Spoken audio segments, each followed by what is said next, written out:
조선 왕사 미스터리. 중간에 뭐가 섞였는지 말기에 가서 키가 난쟁이 똥자루만 해짐. 이거 그냥 웃고 넘길 얘기가 아니거든요. 조선 초 왕들은 전부 거인급이었는데 시간이 갈수록 평균 키가 뚝 떨어진다는 기록이 실제로 남아 있습니다. 단순한 유전 문제가 아니라는 해석까지 나오고 있어요.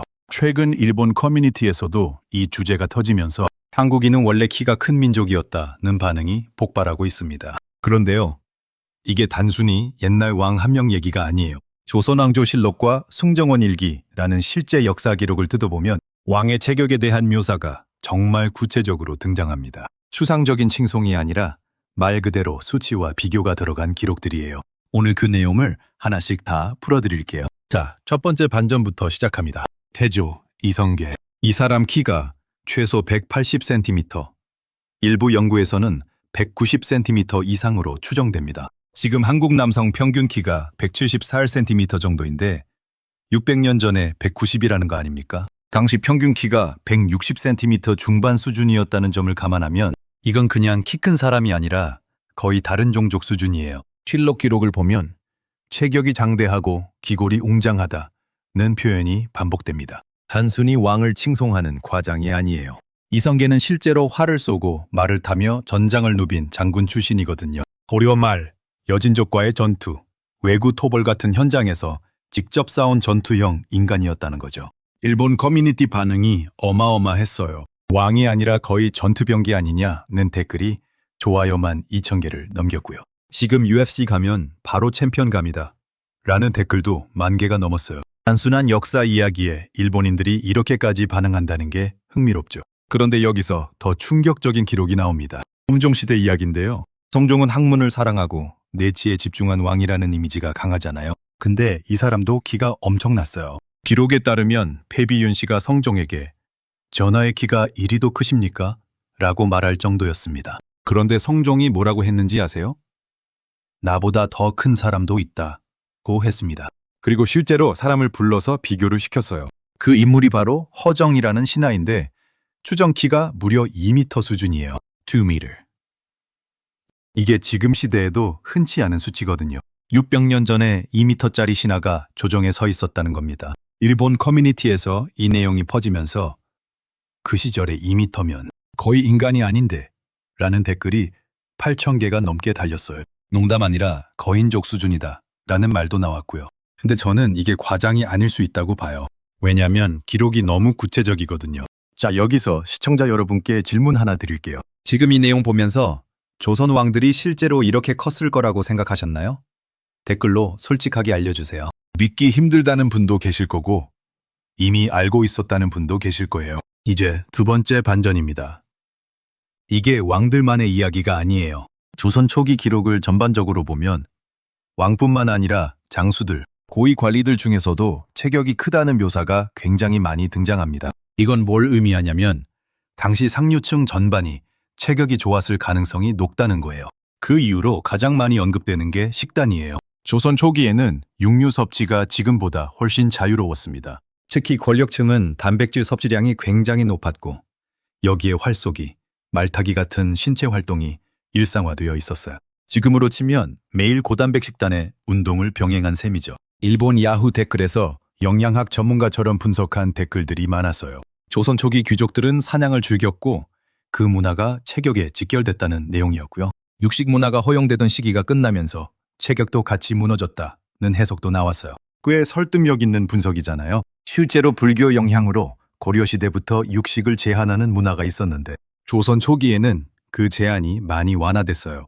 태조 이성계 본인이 무장 출신이다 보니 군사문화, 즉 육식과 활동적인 생활이 궁중에서도 자연스럽게 유지된 거죠. 이게 체격에 미치는 영향이 생각보다 엄청납니다.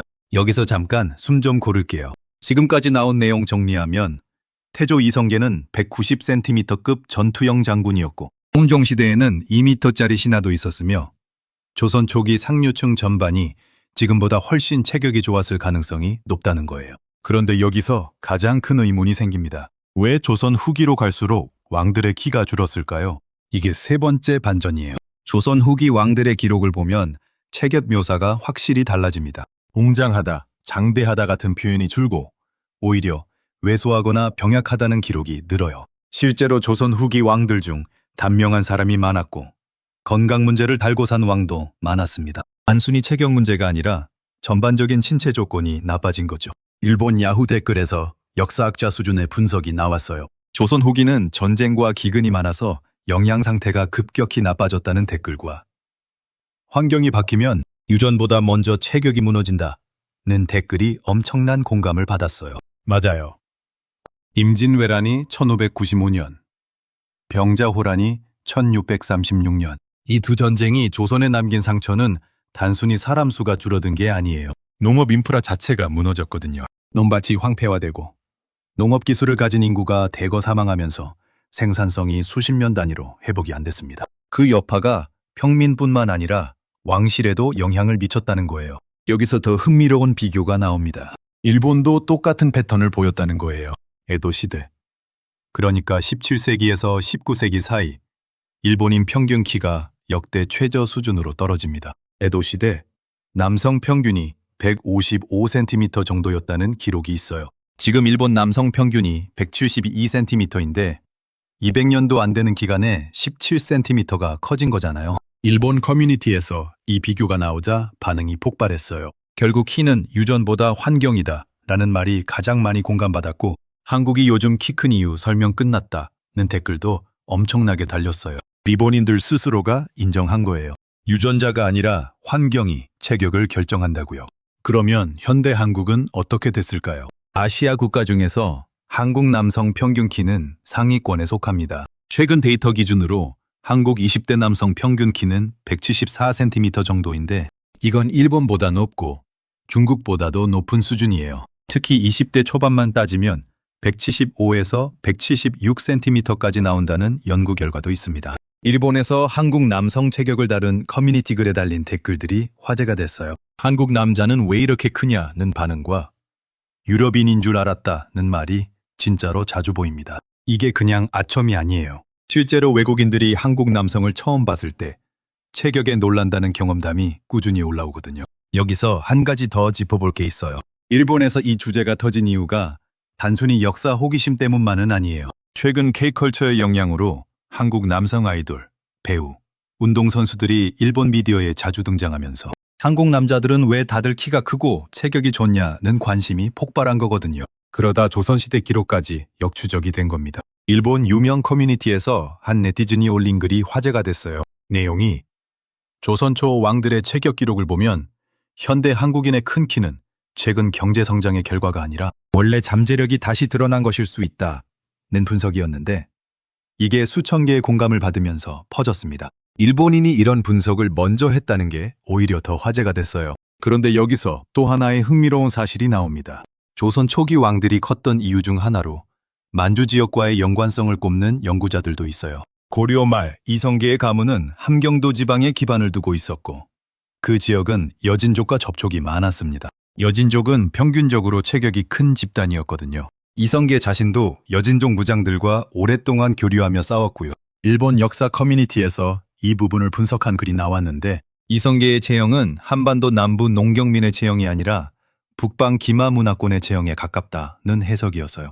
흥미로운 관점이죠. 그리고 이건 단순히 이성계 개인 얘기가 아니라 조선 건국 초기 군사 엘리트 집단 전반이 북방 기마 문화 영향을 받았다는 맥락으로 이어집니다.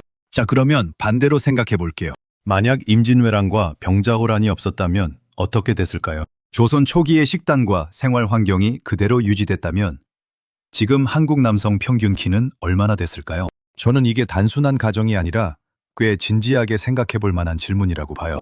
일본 커뮤니티에서도 똑같은 질문이 나왔어요. 만약 조선이 전쟁 없이 500년을 보냈다면 지금 한국인 평균 키는 180을 넘겼을 것이라는 의견이 꽤 많은 공감을 받았거든요. 물론 이건 추측이지만 현대 영양학적으로 봤을 때도 아주 엉뚱한 추측은 아니에요. 단백질 섭취량과 신체 활동이 충분히 유지됐다면 충분히 가능한 시나리오입니다. 그리고 여기서 현대 이야기로 넘어오면 이 흐름이 다시 반등하고 있다는 게 포인트예요. 한국전쟁 이후 1970년대만 해도 한국 남성 평균 키는 165에서 167 수준이었어요. 그게 불과 3, 40년 만에 174까지 올라온 겁니다. 이게 얼마나 빠른 변화인지 아시겠어요? 일본보다 빠른 속도로 키가 커진 나라가 한국이에요. 일본 매체에서도 이 현상을 분석한 적이 있어요. 한국의 빠른 체격 변화 원인으로 급격한 경제 성장과 단백질 중심의 식단 변화를 꼽았는데 특히 삼겹살 문화, 즉 고기를 자주 먹는 식습관이 체격 변화에 영향을 미쳤다는 분석이 나왔습니다.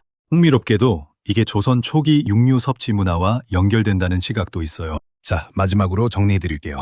태조 이성계는 190cm급 전투형 체격이었고 성종시대엔 2m짜리 신하도 있었습니다. 조선 초기 상류층은 고단백 식단과 활동적인 생활로 거인급 체격을 유지했고 임진왜란과 병자호란 이후 환경이 무너지면서 체격도 같이 무너졌어요. 그리고 현대에 들어 다시 영양 상태가 개선되면서 원래 잠재력이 다시 드러나고 있다는 거죠. 이게 단순한 역사 잡학 이야기가 아닙니다. 우리가 지금 어떤 환경에서 어떻게 먹고 사느냐가 후대의 체격까지 결정할 수 있다는 이야기예요. 그리고 한국인의 큰 키가 최근 경제 성장만의 결과가 아니라 수백 년의 유전자가 다시 살아난 결과일 수 있다는 게 오늘의 핵심입니다. 댓글로 꼭 알려주세요. 만약 이성계가 지금 시대에 태어났다면 어떤 직업을 가졌을 것 같으세요? 운동선수일까요? 군인일까요?